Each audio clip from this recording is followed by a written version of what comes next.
Paula yang sudah terbukti oleh pengadilan, hakim memutuskan bukti-bukti yang diajukan oleh pihak B itu terbukti ya, salah satunya perselingkuhan, Bang. Emang nggak boleh ngomong Mbak Im ya? Takut ya? Nggak boleh kok, Oh. apa-apa, baik. Ya, Sebut aja baik. Lah orang emang udah di pengadilan. Iya. Putus. Baim itu terbukti, Bang. Dimulai dari perselingkuhan, Bang. Abang membacanya perselingkuhan Paula dan Baim itu sebenarnya seperti apa sih, Bang, melalui kartu itu, Bang? Apakah emang ada atau tidak? Kalau yang saya kemarin itu baca, karena saya sudah ya, ini jadi nanti kalau yang pertanyaan yang memang belum pernah saya baca, saya akan gunakan kartu. Saya melihat bahwa perselingkuhan itu tidak ada. Tapi saya sudah katakan juga bahwa Baim itu yakin 1000 juta % kalau ada.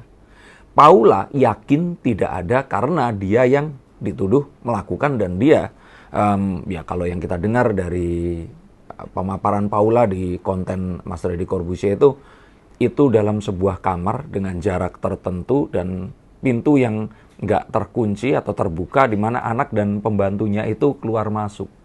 Bahkan dia mengatakan juga kalau ini adalah sahabat Baim selama 25 tahun, juga istrinya yang sampai sekarang pun itu hubungannya juga baik, dan ditambahkan lagi dia bilang bahwa dia berani mempertanggungjawabkan hingga ke akhirat kalau dia tidak berselingkuh. Jadi ini sebenarnya sesuai dengan apa yang saya lihat. Tetapi kembali di sini, keyakinan, sesuatu yang sifatnya sumpah atau apapun, itu mungkin nggak berlaku di mata hukum. Dan di mata hukum di Indonesia, jika ternyata ada bukti seseorang masuk ke kamar, di mana ya seseorang yang bukan muhrim masuk ke kamar, terus kemudian ini diperkarakan di pengadilan, ya ini tentu saja apa yang dipersidangkan mengikuti bukti yang memang ada. Dan kalaupun memang ternyata diputus seperti itu, ya kita tidak bisa keluar atau menyimpang dari kondisi bahwa Indonesia adalah negara hukum. Jadi apa yang terlihat itu yang sebenarnya diadili di sini. Tapi apa yang ada di hatinya, kalau saya kira perselingkuhan itu tidak ada. Tapi Bang, kalau menurut kartu itu, Bang, apakah benar, Bang, N ini tuh selalu yang jadi penengah kalau ada konflik di antara Baim dan Paula? Kita nggak bisa ngomong seperti apa, karena itu sesuatu yang, kata sifat itu kan ada ukurannya ya. Kalau dibilang akrab, nggak bisa kita meterin gitu loh. Harus ada sebuah angka yang mematrikulasi hal itu tadi. Tapi saya memang melihat bahwa saat Paula mengatakan ini sudah puluhan tahun kenal, itu benar adanya. Dan jika memang menengahi, saya sih merasa bahwa sepertinya Paula ini nggak cuman ke orang itu, tapi nanya juga ke banyak orang. Jadi sebenarnya apa yang diobrolkan ini memang seperti apa yang diakui oleh Paula. Mungkin kalau dilihat kartu itu, kemarahan Baim sekarang kepada sosok N ini, Niko ini seperti apa sih? Saya kira sih di sini kita kan sebenarnya cukup tahu bahwa Baim ini orangnya memang lebih temperamental dibandingkan orang-orang kebanyakan. Dan apa yang terjadi sepertinya memang sebuah tumpukan dari banyak hal yang memang sudah terjadi sebelumnya. Dalam artian kekesalan Baim ini atau apa yang terjadi dalam pernikahannya, sepertinya dugaannya dari kartu ini adalah sebuah hal yang memang terulang lagi. Dan Paula juga mengatakan bahwa dia nggak ngerti kenapa kok Baim ini selalu marah-marah kepada dirinya ini tadi. Jadi makanya saya kemarin sampaikan bahwa sepertinya Baim ini memang tujuannya adalah ya ingin berpisah dari Paula. Dan kemarin juga saya sampaikan bahwa nggak ada tujuan yang lainnya. Misalkan kan ada nih pria karena dekat dengan wanita lain terus istrinya ini diceraikan. Saya pikir enggak. Jadi kalau yang saya lihat ini ada kesalahpahaman antara kedua orang ini tadi, bahwa Baim merasa bahwa ya dia udah nggak cocok lagi dengan kejadian ini, sepertinya ini dijadikan sebuah hal yang akan bisa membuat mereka ini ya akhirnya berpisah. Nah, Paula sebenarnya masih sangat menyayangi, tapi dia terpaksa akhirnya mengikuti ini, dikonfirmasi di kontennya di Close the Door ya, bahwa yang terjadi kemudian adalah ya Paula ini mengikuti apapun yang akhirnya di apa namanya bukan di apa bukan ntar ke pengadilan itu apa tadi, di Baim ke pengadilan itu apa, Ya, apa yang digugatkan oleh Baim, dan terus kemudian selama kemarin sepertinya Paula ini memang mengikuti alurnya. Sampai akhirnya dia sepertinya kaget karena kok ada sebuah, yaitu tadi, hal-hal yang merupakan detail persidangan ini dibuka. Yang mana di awal dikatakan bahwa kesepakatannya adalah e-court atau persidangan yang tertutup. Dan alasannya sebenarnya kita pahami karena dari awal pun saya juga sebenarnya sangat-sangat menyarankan bahwa ini semua itu ada di balik pintu atau dilakukan dengan senyap. Tapi sangat disayangkan, saya pun juga kaget saat putusan itu keluar, ada kalimat istri durhaka yang kalau boleh saya katakan buat saya. Dan saya menduga ini adalah sebuah hal yang sangat bisa dikategorikan sebagai pembunuhan karakter.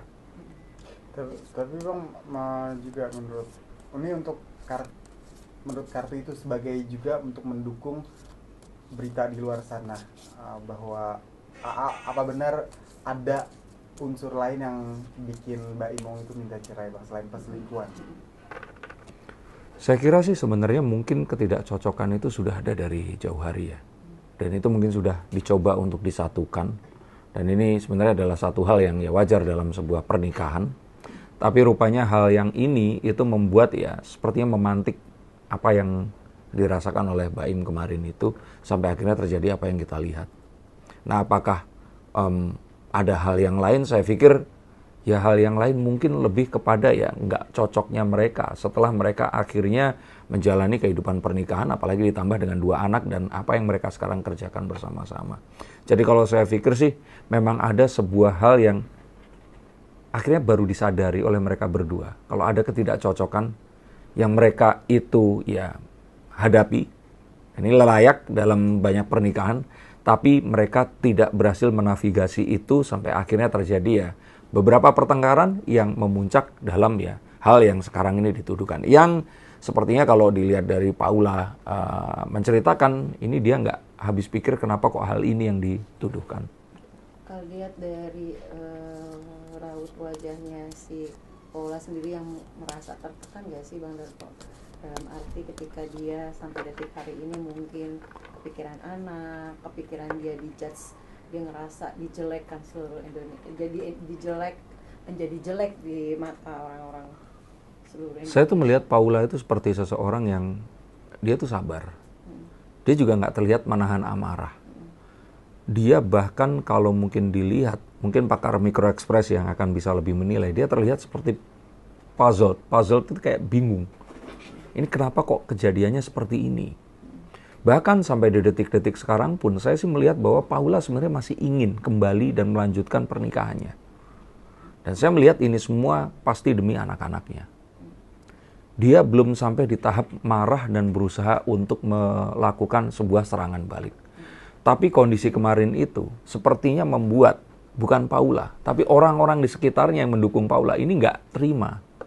Sehingga akhirnya mendorong Paula untuk melaporkan ke Komisi Yudisial karena ditakutkan, dikhawatirkan kalimat istri durhaka ini akan merusak karakternya dia, terutama di depan anaknya saat nanti mereka akan tumbuh. Dan melihat dari sisi seorang pria, melihat ibu yang melahirkan dan membesarkan mereka ini dilabeli seperti itu. Dan saya pikir juga Paula mungkin nggak habis pikir juga kenapa kok akhirnya hal seperti ini terjadi. Dan dia nggak mengira kalau Baim itu seperti itu gitu. Sampai akhirnya kalau saya pikir seharusnya ini bisa dihalangi sampai itu nggak disebutkan ya. Karena saya juga nggak mengerti secara hukum apakah itu boleh atau tidak. Tapi sangat disayangkan itu semua akhirnya dibuka ke media. Kalau untuk kabarnya kan Paula juga pengen naik banding gitu dengan semua tuduhan-tuduhan itu gitu. Dia ada niatan untuk mengkelirkan semua tuduhan itu. Dari maksudnya lihat ini tuh jalan yang udah tepat belum sih buat? Secara keuangan sih nggak tepat ya. Kecuali Paula ini dibantu oleh seseorang atau memiliki lawyer yang memang dia sangat piawai, tapi dia tidak mengharuskan Paula ini membayar secara profesional. Karena yang saya lihat nanti, kecuali Baim ini berubah hati, saya kok melihat bahwa Baim akan melakukan segala cara untuk melawan dan mempertahankan anak-anaknya ini tadi. Dan ini bukan pertarungan yang akan seimbang. Jadi kalau saya melihat ini akan jadi satu hal yang rumit, terutama saat jika Paula nanti berusaha untuk banding, itu artinya ratusan juta akan keluar di kedepan hari. Tapi kalau saya ditanya mendukung atau tidak, kalau punya uang, saya akan lakukan. Saya akan mendorong Paula untuk melakukan itu. Bang, ini agak melenceng sedikit bang. Kalau untuk kan kemarin sempat Paula itu menghubungi Bang Hotman, dan tapi Bang Hotman sepertinya itu nggak menolak atau tidak bersedia jadi pengacaranya. Itu kalau menurut Ratu itu apa sih bang alasannya bang? Saya kira sebenarnya alasan semua orang di sini itu, maksud saya adalah semua orang sebenarnya tahu alasannya itu apa. Mungkin ya karena Bang Hotman berteman dengan keduanya. Dan mungkin juga saya nggak tahu, tapi apakah Bang Hotman memang sering menangani perceraian rumah tangga. Jadi kalau saya pikir sih, mungkin terlalu besar resiko untuk Bang Hotman untuk ikutan di sini dibandingkan kalau ternyata dia memang akan hadir di sini. Tapi saya ingin memberitahukan bahwa kalau netizen di sini itu mendorong dan netizen ini meminta Bang Hotman, saya pikir dia adalah seorang lawyer yang memang digerakkan oleh dan terkenal karena keviralan satu berita atau apapun yang memang dilakukan. Jadi silahkan kalau ingin membuat Bang Hotman di sini itu akan mau melakukannya, ini hanya bisa dilakukan oleh netizen, bukan oleh Paula. Terus kayak gitu bang. Saya dugaannya begitu ya, Bang Hotman itu. Sakit bang, soal sakit serius itu. Ada yang tuduhkan bahwa HIV dan sebagainya. Kalau saya pikir sakit serius kan nggak cuma HIV kan ada banyak yang lain. Autoimun sekarang ini kan banyak ya, atau lupus ya, atau apapun itu yang saya pikir alergi juga masuk ke satu penyakit yang nggak bisa sembuh. Jadi kita nggak boleh langsung melakukan sebuah penilaian tertentu, tapi ya di era media sosial kita nggak bisa menghalangi. Cuman saya kok merasa bukan ke arah sana. apa sih bang yang sampai akhirnya membuat Mbak Im itu terlalu kekeh untuk bercerai sampai akhirnya dia ngerasa lo tuh udah gak pantas jadi istri gue. Saya pikir harus datang ke psikolog ya, karena memang ada beberapa orang yang memang memiliki sebuah ya keras hati yang seperti yaitu tadi. Seseorang yang memang memiliki sebuah apa ya kalau kita bilang itu keteguhan sikap yang memang kalau sudah A dia akan A, walaupun sebenarnya mungkin dia akan tahu bahwa kejadiannya mungkin nggak A seperti itu. Jadi kalau saya pikir ini sudah di luar apapun yang kita sekarang ini bisa bayangkan. Tapi memang dalam hal ini sepertinya memang yang laki-laki Mbak Im ini udah gak ingin melanjutkan rumah tangganya. Dan ya inginnya ya mereka ini berpisah. Saya pun kemarin sempat untuk melihat apakah mereka ini masih memiliki jodoh. Sebenarnya mereka masih memiliki jodoh. Kalaupun ternyata nanti mereka akan ketemu lagi, mereka akan masih bisa bersama sampai akhir hayat. Tapi ya itu tadi, perlu perubahan sikapnya ini dari si Mbak Imnya. Oh, lebih ke Mbak Im berarti ya bang semuanya ya. Kayak netizen yang, oh ini Mbak Im ya. Kalau saya kira dari awal ini memang Mbak Im yang memang memiliki apa ya, menginisiasi ini gitu. Dan ya, kalaupun ternyata nanti mereka akan bersama, saya pikir ya harus mungkin kita akan melihat versi Mbak Im yang lain. Tapi memang harus melalui perceraian ini. Kan dia udah nggak bersama udah lama kan ya bang. Pasti di selama itu pasti ada yang misalnya orang luar pengen mendekati Mbak Im, cewek-cewek gitu. Maksudnya apakah ada Mbak Im sekarang deket sama cewek lain? Saya pikir nggak ada ya. Kalaupun ada tuh sifatnya masih kayak teman. Dan ya kita tahu sebenarnya Mbak Im dari dulu tuh kan bukan tipikal laki-laki yang kita lihat tuh bergonta-ganti pasangan gitu. Kita tahu dengan Paula terus kemudian menikah. Mbak Im ini tipikal orang yang pekerja keras dan dia mungkin sekarang fokus kepada karir barunya sebagai seorang sutradara dan produser film. Tapi saya kemarin sempat melihat kira-kira akan kepada siapa Mbak Im ini akan melabuhkan hatinya kalau ternyata nggak melanjutkan lagi. Saya sih melihat bahwa Mbak Im akan menikah sepertinya dengan seorang pemain film atau aktris. Kapan itu bang kira-kira? Duganya. Ya jangan di sini dong. Ini kan kasusnya bahas ini loh nanti. Tapi kalau Paula sendiri gimana bang? Lewat kartu itu apakah ada dia lagi dekat sama cowok lain atau? sekarang. Ya, Paula Mbak, sendiri. ini serius Mbak, masa tanyanya gini. Kalau untuk nanti Bang ada ya? Sepertinya kalau Paula, kalau ternyata nanti nggak kembali bersama Baim, karena ya kasus ini, Paula ini akan memiliki nasib yang hampir sama seperti Iris Bella. Ketemu dengan seseorang yang jauh lebih sabar, jauh lebih dewasa, dengan sebuah potensi finansial yang juga nggak kalah, dan sepertinya pengusaha. Dia pasti nggak akan dengan seorang pesohor lagi. Jadi kayaknya nanti akan mirip dengan Iris Bella ini. Ketemu karena dijodohin oleh teman-teman hijrahnya ini, terus kemudian mereka akan, ya seperti itulah. Nah, kalau dilihat karakternya Baim itu memang yang maksudnya dia kan kayak nggak ada ampun gitu, tidak ada kata maaf gitu. Dan dia sempat mengutarakan istri durhaka itu karena salah satu Paula itu berangkat umroh, dibilang jangan berangkat gitu, tapi Paula tetap berangkat gitu karena memang sesuatu hal yang memang harus dia jalankan di momen umroh itu bersama orang-orang. Abang sendiri kita memang melihat seorang yang dikaitkan dengan durhaka itu, apakah dengan nggak boleh berangkat terus tiba-tiba langsung dijudge durhaka? Ya kalau menurut hukum agama ya memang durhaka ya, seperti itu. Tapi apakah aib tersebut harus diberitakan ke seluruh dunia? Nah itu poinnya sebenarnya. Bukan tentang apa yang dilakukan oleh seseorang. Dan kalau menurut saya pelabelan atau sebuah hal yang kita sematkan kepada seseorang, durhaka, dia ini durjana atau apapun, saya pikir itu adalah satu hal yang harus dilakukan lebih dari 1 atau 2 kali, benar nggak sih? Dia berulang kali dikasih tahu dia ini nggak nurut, nah kita langsung baru kasih nih. Dasar anak nggak tahu diuntung seperti itu atau apapun itu.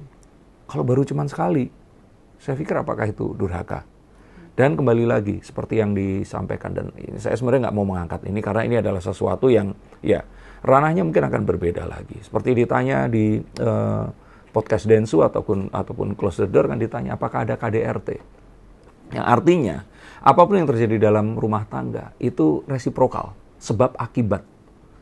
Bukan seseorang terus dia akan begitu. Nah jadi kita harus bertanya-tanya kenapa akhirnya jadi begitu gitu. Ini kan satu hal yang harus kita tanyakan. Kita nggak bisa memotong sebuah film yang panjangnya itu berapa tahun mereka menikah? 5 tahun? 6 tahun? Terus kemudian kita melihat cuman di titik di mana dia berangkat umroh, nggak boleh terus. Ini kan satu hal yang kita juga harus pertanyakan. Kenapa? Bahkan mungkin akan bisa ditanyakan, kenapa kok berangkat umroh nggak boleh? Itu kan sesuatu yang baik gitu. Apakah harus didampingi suami atau enggak? Nah ini hal-hal yang sayangnya karena mereka ini adalah seorang pesohor, maka kita itu pasti akan mendebatkan sesuatu yang sifatnya kontekstual tapi berdasarkan waktu yang sangat sempit. Ini kan juga ada kesebar voice-nya si Baim kepada Paula gitu kan, yang kayak tadi larangan nggak boleh umroh, kenapa berangkat umroh, terus marahin Paula ketika adanya pertemuan mereka di kamar yang tapi kamarnya itu kebuka gitu, anak dan ART-nya bisa balik. Ini sampai akhirnya keluar ini ya rekaman seperti itu. Apakah ini keegoisan Baim untuk biar ini tuh juga salah satu mempermalukan istrinya gitu? Oke. Ada banyak hal di sini. Kalau tujuannya mempermalukan, kita nggak bisa langsung ngomong seperti itu. Oke. Apa tujuannya kita nggak pernah tahu, tapi dugaannya kan kita tahu bahwa ya Baim ini kalau saya nggak salah dengar itu dia ini kan pernah dituduh NPD, narcissistic itu personality disorder. Terus sampai dia konon katanya ini sampai pergi ke luar negeri untuk membuktikan kalau dia ini nggak NPD seperti itu. Jadi kalau menurut saya sih ada memang beberapa orang, tapi saya nggak tahu Baim ya. Ada beberapa orang yang memang dia ini reaktif sekali. Misalkan Mbak gitu bilang, dasar kalau lo mah pelit, terus tiba-tiba besoknya bikin video ngasih duit ke orang-orang seperti itu. Nah ada memang orang yang seperti itu. Saya nggak tahu apa Baim salah satunya, tapi saya pikir dan kita kan nggak tahu itu dari Baim atau bukan kan. Tapi sesuatu yang sifatnya pribadi terus kemudian disebarkan itu saya pikir tetap nggak elok juga. Jadi ya ini hanya akan memperkeruh suasana dan menimbulkan sebuah tuduhan yang terus kemudian akan menjadi buruk di kemudian hari. Dan bottom line dari semua ini adalah apapun yang diputuskan pengadilan, mau Baim itu mencoba untuk membuktikan banyak hal. Sepertinya 99,9% wanita di seluruh Indonesia ini percaya kalau si Paula itu nggak selingkuh. Jadi sepertinya ini adalah sesuatu yang akan sangat paradoks dan ya ironi. Tapi dari kacamata Bang Darko sendiri dengan artis ini memang tidak ada perselingkuhan ya? Saya nggak melihat ada perselingkuhan. Dan kalau kita lihat saat Paula menceritakan itu, dia menceritakan dengan lancar dan dia berusaha untuk menahan dirinya untuk nggak ikut sedih. Bukan marah, atau orang kalau melakukan pasti dia akan menyembunyikan, marah untuk menyembunyikan atau melakukan apapun. Tapi ya kembali di sini, sebenarnya bukan permasalahan itu. Permasalahannya adalah dari sisi hukum, yang diperkarakan adalah di kamar berdua itu tadi, dan pergi dan sebagainya, yang mana ya itu kalau dalam mungkin hukum pernikahan itu dianggap sudah melanggar atau ya nggak patuh pada suaminya. Dan secara hukum ya itu memang akhirnya mungkin saja ya bisa diceraikan dan bisa dilabelkan istri yang durhaka itu tadi. Tapi ya kembali di sini bahwa apa penyebabnya? Saya pikir ya karena ketidakcocokan dan sifat di antara mereka berdua yang akhirnya membuat hal ini terjadi. Yang sangat disayangkan karena seharusnya ini terjadi dalam kondisi yang itu tadi senyap. Dan melihat jika ternyata nanti semua hal ini ternyata adalah sebuah, ya saya sudah katakan bahwa Baim ini sebenarnya melakukan segala cara agar ini bisa berpisah. Ya saya pikir malah sebenarnya kalau saya pribadi ditanya di sini, malah hanya akan menguatkan, makanya tadi saya bilang paradoks, menguatkan bahwa anak-anak ini memang seharusnya bareng sama ibunya. Karena ya saya nggak kepikir kalau ternyata kedua anak ini akhirnya bersama dengan seseorang yang memiliki temperamental yang sangat ya kuat seperti itu. Tapi bisa jadi saya salah. Ini hanyalah sebuah kalau kita bilang itu penglihatan dari apa yang terjadi. Dan ya kita nggak boleh segera menyimpulkan. Dan kita sebenarnya sangat menunggu Baim, ya akhirnya, ya kalau pengadilan kan tertutup kan. Mungkin Baim harus datang ke Deddy Corbuzier atau Denny Sumargo.